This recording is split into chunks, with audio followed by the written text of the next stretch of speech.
Hello बच्चों, let's read the question. These questions consist of two statements each printed as statement 1 and statement 2. While answering these questions, you are required to choose any one of the following four responses. Statement 1. As the concentrated filtrate pass upward in the descending limb of loop of Henle, it gets diluted. And statement 2. Ascending limb allows passage of electrolytes actively or passively to the medullary fluid. हम पहले देखेंगे Henley के parts और इन parts के functions. So the key concept.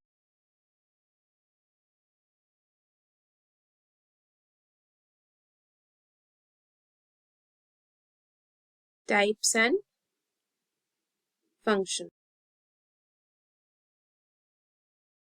Loop of Henle का structure कुछ ऐसा होता है. ये आ गया आपका बोमन्स कैप्सूल, ये ग्लोमेरुलस, ये PCT,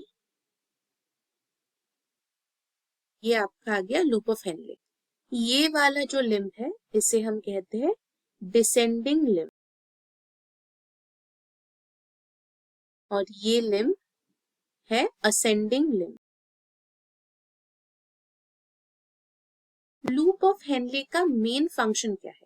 loop of Henle kidney का एक पार्ट, एक इम्पॉर्टेंट पार्ट है जो यूरिन कॉन्सेंट्रेशन को रेगुलेट करता है.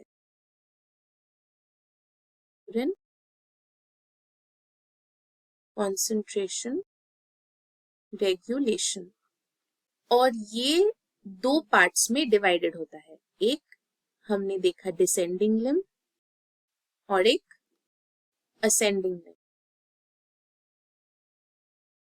डिसेंडिंग लिम्ब क्या करता है? डिसेंडिंग लिम्ब में फिल्ट्रेट कॉन्सेंट्रेट होता है क्योंकि पानी बाहर निकलता है. जो मूवमेंट है वो डाउनवर्ड्स है, इसीलिए पानी बाहर निकल जाता है.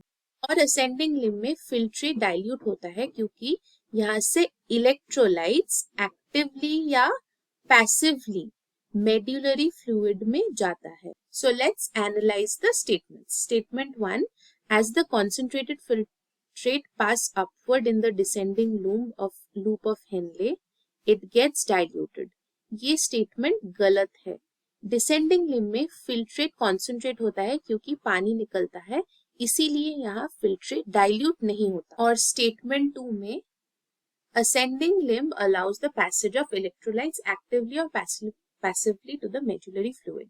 ये स्टेटमेंट सही है. असेंडिंग लिम्ब इम्परमिएबल है पानी के लिए, इम्परमिएबल फॉर, लेकिन इलेक्ट्रोलाइट्स यहां से एक्टिवली या पैसिवली मेडुलरी फ्लूइड में पास होता है, जो हमने अभी सीखा, जिससे फिल्ट्रेट डाइल्यूट होता है. So the correct option will be statement 1 is incorrect and statement 2 is correct. That is option D. So I hope you understood the concept. Thank you and all the best.